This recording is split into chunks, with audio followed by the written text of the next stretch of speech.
Class, this is one of the simplest topic in differential equation.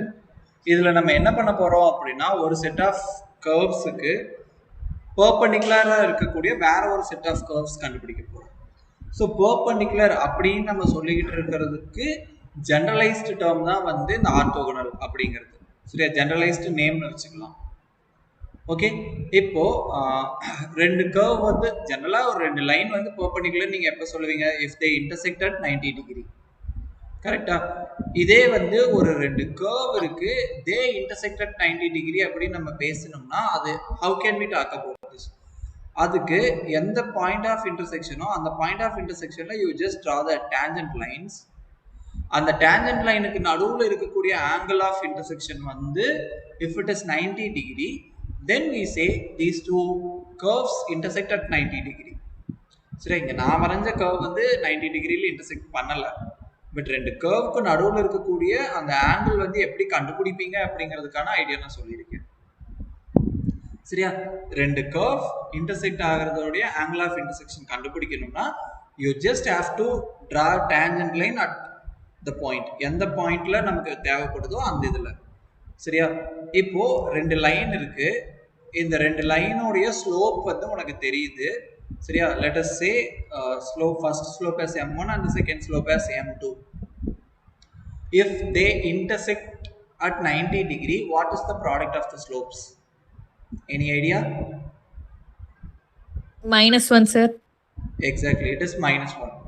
So இந்த ஐடியாலஜியை வச்சு தான் வந்து இங்கே நம்ம ஃபர்தராக டெவலப் பண்ணியிருந்திருக்கோம். இப்போ ஸ்லோப் அப்படின்னு ஒரு விஷயம் நான் சொன்னேன், ப்ராடக்ட் ஆஃப் ஸ்லோப் இஸ் -1 அப்படிங்கிறது நம்ம சொன்னோம். அப்போ இதை வந்து டிஃபரன்ஷியல் ஈக்குவேஷனுக்குள்ள எப்படி நம்ம கொண்டு வர போறோம்னு பார்த்துட்டிங்கன்னா, in order to find a slope of a particular curve or a line, if we find the derivative of a function at a point, it is going to be equal to the slope value. சரிங்களா, இப்போ இந்த இடத்துல வந்து we are given with the family of ellipses. Family of ellipses ஏன் இதை denote பண்ணியிருக்காங்க? If you vary a value of c, you are going to get different ellipses. That is why it is called as family of ellipses. Now differentiate this one with respect to the independent variable.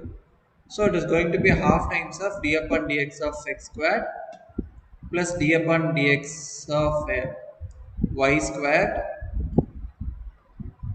which is d upon dx of c. So இது உங்களுக்கு என்ன இருக்கும்? half times of 2x plus 2y and then y with respect to x, because y is a function of x. Chain rule நீங்க use பண்ணணும். This is 0. So உங்களுக்கு என்ன கிடைச்சிருக்கு? x plus y prime is equal to 0.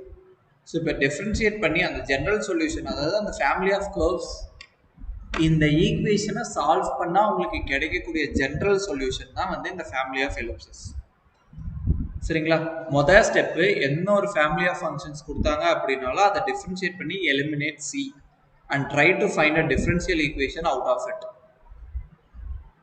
Okay, so இந்த equation தான் அப்படிங்கிறத வந்து நம்ம கண்டுபிடிச்சிட்டோம். இதுல இருந்து if you write what is y prime, so your 2y prime is going to be -x, so y prime is equal to -x upon 2y. So this is what they have found. உங்களோட right hand சைடில் வந்து it may involve both x and y. Okay, அப்போ suppose ரெண்டு curve வந்து ஒரு particular பாயிண்ட்ல வந்து meet பண்ணுது அப்படின்னா அதோட ஸ்லோப் வந்து 1 இருக்க போகுது அப்படின்னு நமக்கு தெரியும். சரிங்களா, இப்போ suppose the curves intersect at x0, y0ங்கிற பாயிண்ட்ல இன்டர்செக்ட் ஆகுதுங்கிற மாதிரி எடுத்தோம்னா உங்களுடைய derivative y prime at x0 y0 என்னவா இருக்க போகுதுன்னா, that is simply function of x0, y0. Okay, general ஐடியாக்கு நான் சொல்றேன். சரிங்களா, not for this problem, general ஐடியாக்கு நான் இப்போ பேசிக்கிட்டு இருக்கேன். So this is the slope of a function at the point of intersection. இப்போ இந்த ஃபங்க்ஷன் கூட ஏதோ ஒரு குவான்டிட்டியை வந்து you are going to multiply. Let me write that quantity as some phi. Okay, has to be equal to -1. அப்படின்னா இந்த phi என்னவா இருக்கணும்? வாட் கேன் பி திஸ் ஃபீ? அதாவது இந்த ஈக்குவேஷன்ல இருந்து you will have to find the value of phi. என்னதுப்பா?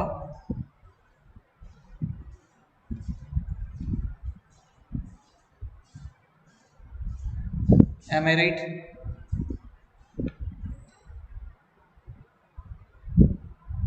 Class, are you getting the idea? Yes, sir. So இதுதான் நடக்க போகுது. அப்போ this has to be a slope of a this has to be slope of some function at a point x naught comma y naught. இதை வச்சு தான் நம்ம அடுத்து பண்ண போறோம். இப்போ if this is the given equation, இதுல இருந்து நீங்க என்ன பண்ணணும் அப்படின்னா you will have to form another differential equation with the help of same function. சரியா? அந்த இதுதான் வந்து என்னன்னு பார்த்துட்டீங்கன்னா உங்களுடைய வேற function அப்படிங்கிறங்காட்டி they have named it y tilde. சரியா? y tilde prime is equal to -1 upon f of x comma y tilde. So இந்த ப்ராப்ளம்ல what was your f of xy? That is minus x upon 2y. Just minus your function of xy is minus x upon 2y. So your y tilde prime is minus 1 upon f of x comma y tilde, which is minus 1 upon minus x upon 2y tilde. இது என்னன்னு பார்த்தீங்கன்னா 2y tilde upon x. சரியா? இப்போ இதை வந்து if you do the requirements or if you make use of the separation of variables, y tilde prime upon y tilde equals 2 times of dx upon x. இதை dy ன்னு தான் எழுதிக்கணும். சரிங்களா? So this is going to be log y tilde equals 2 times of log x plus some constant c. So this is y tilde equals இப்போ அதாவது நம்ம என்ன பண்ணியிருக்கோம், எக்ஸ்போனன்ஷியல் எடுத்திருக்கோம். ஸோ இந்த log 2 log x வந்து we shall write it as log x square plus c. So when you take exponential, it is e power c multiplied with e power x squared. Okay, this e power c we write it as some other constant c star e power sorry.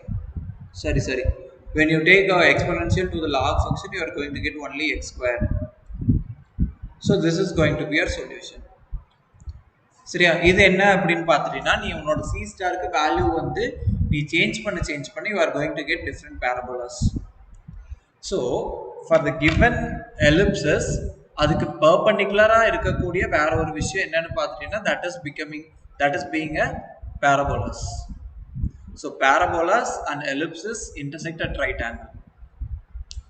For the next one, let me give you a brief outline. இதை வச்சு நம்ம problems டீட்டெயில்டாக பண்ணுவோம் அப்படிங்கிற மாதிரி எல்லாம் எதுவும் இருக்க போகிறது கிடையாது. But still you people will have to know about these things. நம்மளுடைய ஒரு இனிஷியல் வேல்யூ ப்ராப்ளம் கொடுத்தாலே வந்து நமக்கு ஃபர்ஸ்ட் ஆஃப் ஆல் அதுக்கு சொல்யூஷன் இருக்குமா அப்படிங்கிறது தான் முதல் கேள்வியாக இருக்கும். அப்படியே சொல்யூஷன் இருக்குன்னு சொன்னாலும் அந்த சொல்யூஷன் யூனிக் சொல்யூஷனாக இருக்குமா அப்படிங்கிறதா இருக்கும். இப்போ இங்க பார்த்துட்டீங்கன்னா absolute of y prime plus absolute of y equals 0 with this condition. சரிங்களா?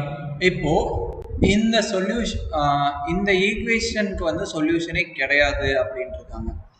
ஜஸ்ட் இதை வந்து நீங்க ஒயோட டெஃபினிஷன் அதாவது ஃபுல் இதில் நீங்க எழுதுனீங்கன்னா ரெண்டுமே பாசிட்டிவாக இருந்தால் this is going to be the case. Suppose இது பாசிட்டிவ் இது நெகட்டிவாக இருந்துச்சுன்னா இதுதான் நம்மளுடைய ஈக்குவேஷனாக இருக்க போகுது. இல்லை இது பாசிட்டிவ் இது நெகட்டிவ் இது பாசிட்டிவ்னா இது ரெண்டுமே நெகட்டிவ் அப்படின்னா this is going to be the equation. So இந்த நாளையுமே காமனாக சால்வ் பண்ணோம் அப்படின்னா கிடைக்கக்கூடிய solution can be the solution of this differential equation.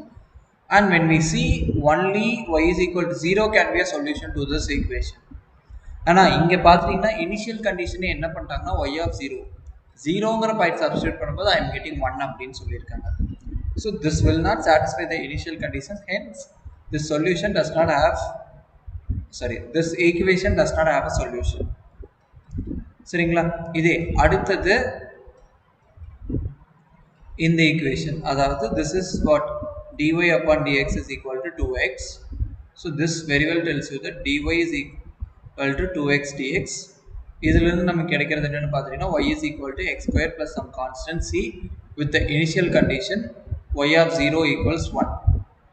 So initial condition substitute பண்ண அப்படின்னா you can get c value to be 1. Therefore your solution y of x is x squared plus 1. Okay, இதுக்கு இது ஒன்று மட்டும் தான் சொல்யூஷனாக வருது அப்படிங்கிறது நம்மளால பார்க்க முடியுது. And here we are given with another initial value problem and this has infinitely many solutions அப்படின்னு சொல்றாங்க. அதாவது இதை நீங்க இப்போ சால்வ் பண்ணணும் அப்படின்னு ட்ரை பண்ணீங்கன்னா you can do it by y prime upon y minus 1 equals, so this y prime becomes dy upon dx, dx இந்த பக்கம் தூக்கிட்டு வந்த அப்படின்னா so this is dx, இங்க இருக்கிற x இந்த பக்கம் வரும்போது you are going to get x, so this is log y minus 1 equals log x plus some log c, so that this becomes y minus 1 is equal to cx, so y is equal to 1 plus cx. Similar, and you are given the initial condition that y of 0 is 1, and when you give y to be 1 and x to be 0, you get 1 is equal to 1. This balance agudhe thavara you are not getting the value of c, which means what, c ke in the initial condition satisfy pannidudhu, but still if you give any value of c you are going to get different solutions. சரியா, initial condition use பண்ணி நம்ம அந்த constant of integration கண்டுபிடிப்போம். இந்த problem பொறுத்த வரைக்கும் initial condition does not have anything to play with the constant of integration. அப்போ என்னது, சிக்கு நீ என்ன வேல்யூ போட்டினாலும் தட் கேன் பி சொல்யூஷன். அப்போ ஒரு டிஃபரன்ஷியல் ஈக்குவேஷனுக்கு இப்போ நம்ம ஃபர்ஸ்ட் ஆர்டர் மட்டும் தான் பேசிட்டு இருக்கோம். ஒரு ஃபர்ஸ்ட் ஆர்டர் டிஃபரன்ஷியல் ஈக்குவேஷனுக்கு இனிஷியல் கண்டிஷன் கொடுத்துருந்தாங்க அப்படின்னா சொல்யூஷன் வரலாம், வராமலும் போகலாம், வர்றது யூனிக்காகவும் இருக்கலாம், இல்லை எவ்வளோ வேணாலும் இருக்கலாம், அப்படிங்கிற மாதிரியான கேட்டகரி எல்லாம் இருக்கு. ஸோ த ஃபர்ஸ்ட் திங் ஹெட்டிங்ல நீங்க பார்த்துட்டீங்கன்னா முதல் விஷயமா அவங்க போட்டிருக்கிறது என்னது, existence. So existence of solutions for initial value problem, அந்த ஒரு விஷயமே கேள்விக்குறியாக தான் இருக்கு. இப்போ எல்லா டைப் ஆஃப் ஈக்குவேஷனுக்கும் சொல்யூஷன் எக்ஸிஸ்ட் ஆகுமா அப்படின்னா கொஸ்டின் மார்க். அப்படியே அந்த சொல்யூஷன் எக்ஸிஸ்ட் ஆகுது அப்படின்னாலும் அந்த சொல்யூஷன் யூனிக்கா இருக்குமா அப்படிங்கிறது ரெண்டாவது ஒரு கொஸ்டின் மார்க்கா இருக்கு. அதை பத்தி தான் வந்து இந்த ஒரு டாபிக்ல நம்ம ஸ்டடி பண்ண போறோம். இப்போ இந்த எக்ஸாம்பிள்ஸ்ல இருந்து ஜெனரலா நம்ம கொடுத்துருக்கக்கூடிய equation is in this form அப்படிங்கிற மாதிரி we shall consider. ஓகே, அடுத்தது பார்த்துட்டீங்கன்னா இதுக்கு சொல்யூஷன் இருக்கலாம், இல்லாமல் இருக்கலாம், எவ்வளோ வேணாலும் இருக்கலாம். இவ்வளோ நேரம் நான் சொல்லிட்டு இருந்த கதையெல்லாம் இருக்கு பார்த்தீங்களா, அந்த கதையை தான் சொல்லிட்டு இருக்காங்க. அப்போ விஷயம் என்னது, எக்ஸிஸ்டன்ஸ் இருக்குமா, எந்தெந்த கண்டிஷன்லாம் எக்ஸிஸ்டன்ஸ் இருக்கும். அதாவது எக்ஸிஸ்டன்ஸ் இருக்கணும்னா அட்லீஸ்ட் ஒரு சொல்யூஷன் குறைஞ்சபட்சத்துக்கு ஒன்னாவது இருக்கணும் அப்படிங்கிற மாதிரியானது.